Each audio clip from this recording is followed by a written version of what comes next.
J'espère sincèrement que tout se passe bien pour vous. Pendant ce temps, l'affaire en question demeure toujours dans un brouillard total, aucune réaction officielle, aucun communiqué clair de la part des autorités algériennes. Le sort de cette jeune dame, cette fameuse Miss, qui semble tenir d'une main étonnamment audacieuse, certains rouages sensibles de l'État restent complètement flous. Son influence à la fois sulfureuse et dérangeante planerait. J'espère sincèrement que tout se passe bien pour vous. Pendant ce temps, l'affaire en question demeure toujours dans un brouillard total, aucune réaction officielle, aucun communiqué clair de la part des autorités algériennes. Le sort de cette jeune dame, cette fameuse Miss, qui semble tenir d'une main étonnamment audacieuse, certains rouages sensibles de l'État restent complètement flous. Son influence à la fois sulfureuse et dérangeante planerait sur des secteurs aussi stratégiques que la sécurité nationale avec la gendarmerie particulièrement concernée, ainsi que sur une partie de l'appareil judiciaire, notamment via le tribunal de Montreuil. Voilà maintenant 20 jours que l'affaire Hamlaoui a explosé en pleine lumière avant de glisser lentement dans l'ombre, comme si l'on tentait de la recouvrir d'un épais manteau de silence. Le sujet s'efface progressivement, s'éteint doucement, disparaît presque des écrans radars. Et du côté des responsables, rien, ni explication, ni réaction, ni sanction. Absolument aucune décision officielle concernant Mohamed. Seules quelques voix officieuses en coulisses essaient tant bien que mal de tempérer l'opinion en avançant qu'elle aurait été mise de côté provisoirement, en attendant le résultat d'enquête dont personne ne connaît ni la portée, ni même la réalité. Quel type d'investigation? Mystère total. Je vous le rappelle, 2 témoins essentiels dont Yacine ont accepté de parler à découvert. Ils ont livré dans 2 longues déclarations fouillées au détail près le récit glaçant de ce qu'ils affirment avoir enduré humiliation, violence, privation de nourriture et d'eau, coups détention arbitraire, condamnation expéditive.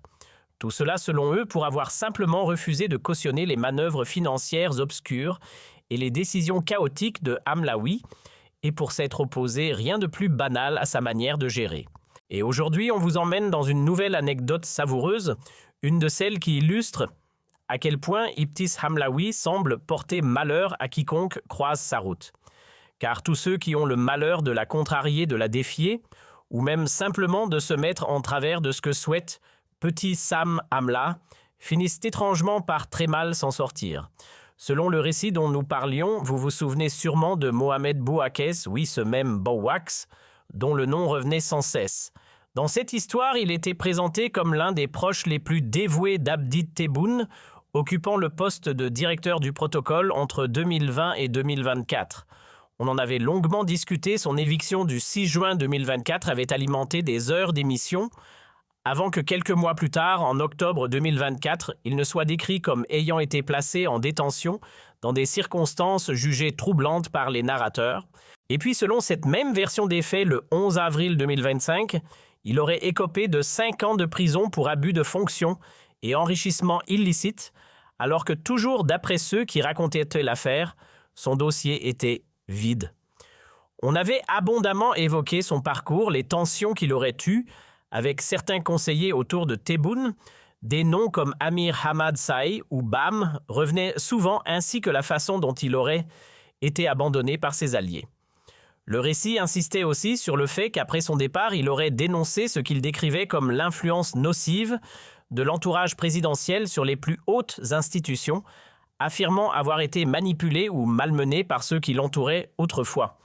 Mohamed Bouaques est reconnu pour avoir soutenu et accompagné Tebboune durant une longue période, depuis les années difficiles de 2017 jusqu'à son accession à la présidence en 2019. Malgré cette loyauté, sa situation actuelle reste préoccupante. Il est toujours incarcéré alors qu'il souffre d'un sérieux problème de santé.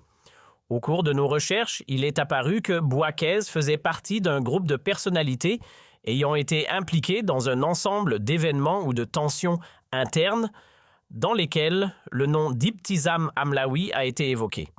Selon certaines sources, Bouaques aurait été affecté par ces dynamiques et aurait subi des conséquences dans ce contexte particulier. Comment cette situation s'est-elle déroulée exactement? Selon plusieurs sources, environ 10 à 15 jours avant la fin officielle de ses fonctions, lesquelles ont pris fin Le 6 juin 2024, Mohamed Bouax aurait effectué un geste caritatif. Cela nous ramène donc à la 3e semaine du mois de mai de la même année. Souffrant de problèmes de santé et suivant un traitement, il avait souhaité réaliser une sadaka, un don destiné à demander symboliquement un apaisement spirituel et un soutien face à sa maladie.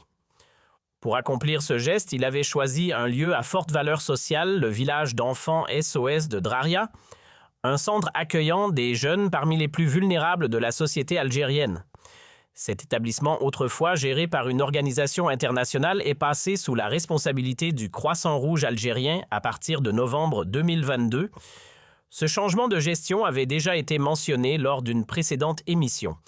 Le centre pour enfants de Draria, autrefois connu sous le nom de Village SOS, avait été mis en place au début des années 1990 par une organisation internationale basée en Autriche. Cette ONG en a assuré la gestion pendant de longues années avant de se retirer progressivement du pays. À partir de là, la responsabilité du site a été confiée au Croissant Rouge algérien, une transition qui a suscité de nombreux témoignages et retours contrastés. Sur les réseaux sociaux, notamment, plusieurs vidéos et récits ont circulé, évoquant des situations difficiles vécues par certains jeunes hébergés. Bien que ce sujet ait été peu relayé dans les médias traditionnels, nous y avions consacré une émission entière, tant la question avait interpellé l'opinion. C'est dans ce contexte qu'en mai 2024, Mohamed Bouax s'est rendu au centre pour remettre une sadaka, un don caritatif effectué en toute simplicité. Lors de sa visite, il a rencontré les enfants présents. Dans la culture populaire algérienne, chacun le sait, les orphelins occupent une place profondément respectée et suscitent une grande empathie. Leur situation touche particulièrement la société où l'entraide envers les plus vulnérables est perçue comme un devoir moral essentiel. Lorsqu'il est arrivé au centre de Draria, Mohamed Bouax a été accueilli par les enfants et les employés présents. Très vite, on a expliqué aux jeunes résidents et au personnel qu'il venait apporter un don des plats, cuisiner des gâteaux et d'autres aliments dans le cadre de sa sadaka. On leur a aussi précisé qu'il travaillait au niveau de la présidence et qu'il occupait un poste proche du chef de l'État. De manière naturelle, les adolescents comme les plus jeunes ainsi que plusieurs membres de l'équipe du centre ont profité de sa présence pour lui exprimer leurs préoccupations. Ils ont évoqué les difficultés rencontrées depuis le changement de gestion vers le Croissant Rouge algérien, un processus qui, selon eux, avait entraîné des complications. Certains ont parlé de jeunes ayant dû quitter les lieux et de bâtiments qui auraient changé d'usage au fil de la transition. À l'origine, le projet du village d'enfants reposait sur une idée simple mais puissante, offrir un environnement stable à des jeunes privés de soutien familial. Pendant des décennies, ce modèle a permis à de nombreux enfants, parfois des dizaines, parfois davantage, de retrouver un cadre de vie, d'accéder à l'école et de se reconstruire peu à peu. Beaucoup y ont trouvé une seconde chance après des parcours souvent marqués par l'abandon, la précarité ou des passages en pouponnière. Lors de la visite, certains résidents ont partagé ces histoires difficiles, exprimant leurs émotions et le besoin d'être entendus. Face à ces témoignages, Mohamed Bouax leur a assuré qu'il relayerait leurs préoccupations. Il leur a expliqué qu'il n'avait pas de pouvoir décisionnel direct, mais qu'en tant qu'ancien directeur du protocole, il pouvait exposer la situation au président. Il s'est engagé à transmettre fidèlement ce qu'il avait vu, entendu et ressenti durant sa visite. Lorsque cette situation a été rapportée à la responsable du centre, sa réaction a été particulièrement vive. Selon plusieurs témoignages, elle aurait exprimé son mécontentement de manière marquée envers le personnel, ainsi qu'envers les jeunes présents ce jour-là. Elle aurait également annoncé de nouvelles règles strictes concernant l'accès au village d'enfants, précisant que désormais toute visite extérieure devrait être préalablement autorisée et qu'elle souhaiterait être informée ou présente lors de la venue de personnalités invitées. D'après certaines sources, elle aurait également formulé des critiques à l'égard de Mohamed Bouax, estimant que sa présence n'avait pas été suffisamment encadrée. Ce dernier, pour sa part, n'avait fait que répondre aux échanges spontanés des enfants et du personnel qui lui avaient fait part de leur inquiétude et de leur situation. Face à ces témoignages, il avait simplement écouté et reconnu qu'il était difficile de rester insensible aux préoccupations exprimées par les jeunes résidents du centre. Après sa visite, Mohamed Bouax avait bien transmis les préoccupations du centre à la présidence. Mais les événements se sont enchaînés rapidement à peine une quinzaine de jours plus tard. Il quittait ses fonctions sans avoir eu le temps de discuter en profondeur de ce dossier, ni d'obtenir une intervention officielle. Plusieurs facteurs internes ont été évoqués pour expliquer ce changement, notamment des divergences au sein de l'entourage présidentiel. Certains conseillers auraient exprimé des réserves à son égard, créant un climat défavorable qui a fini par mener à son départ, puis à des mesures plus strictes le concernant. Il n'est d'ailleurs pas le seul à avoir connu une évolution de carrière difficile à la suite de désaccords internes. D'autres responsables ont eux aussi vu leur situation se compliquer après des tensions personnelles ou professionnelles. Ces épisodes ont alimenté de nombreux débats sur les dynamiques d'influence au sein des cercles décisionnels, souvent source de spéculations et de discussions animées dans l'opinion publique. Un autre acteur de cette période était Kamel Beljud, qui avait exercé les fonctions de ministre de l'Intérieur entre décembre 2019 et septembre 2022, avant d'être affecté au ministère des Transports pour une courte durée jusqu'en mars 2023, date à laquelle il a finalement été écarté du gouvernement.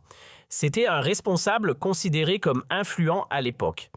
Lorsque la direction du Croissant Rouge a changé en mai 2022 les relations professionnelles entre Beljud et la nouvelle présidence de l'organisme, n'aurait pas été simple selon plusieurs récits. Des divergences seraient apparues concernant la manière de coordonner certaines actions locales. Beljud aurait alors rappelé aux responsables administratifs que toute initiative liée à ce domaine devait passer par son ministère. Il aurait demandé aux Wallis et aux différents cadres du secteur de s'assurer que chaque proposition ou projet soit examiné et validé au préalable par le ministère de l'Intérieur conformément aux procédures habituelles. Le désaccord entre les deux parties a finalement pris de l'ampleur. Le climat s'est tendu progressivement lorsqu'une collaboration ne fonctionne plus. Chacun peut finir par percevoir l'autre comme un opposant, surtout quand les positions ne s'alignent pas ou que les attentes divergent. Quelques semaines seulement après ces tensions, Kamel Beljud a quitté le ministère de l'Intérieur dans la continuité des changements déjà amorcés dans son parcours. Certains observateurs parlent d'une succession d'événements peu favorables pour plusieurs responsables politiques, ce qui alimente parfois l'idée d'une série noire. Dans ce contexte, un appel à la prudence est régulièrement évoqué pour le nouveau ministre de l'Intérieur, afin qu'il reste attentif aux différentes influences et dynamiques internes qui peuvent entourer son secteur. L'objectif, maintenir une gestion claire et éviter toute forme de pression dans la conduite de ses missions. Pour certains observateurs, la succession d'événements autour de cette responsable donne presque l'impression d'une série noire. Chaque fois qu'un désaccord éclate avec elle, les choses semblent se compliquer pour l'autre partie, comme si la situation prenait systématiquement une tournure défavorable. Cette impression, relayée dans plusieurs discussions, a même été comparée de manière exagérée mais révélatrice du climat à une véritable malchance persistante, presque pire qu'une épidémie selon les mots de certains commentateurs. Ce ressenti s'explique par l'influence importante que beaucoup lui attribuent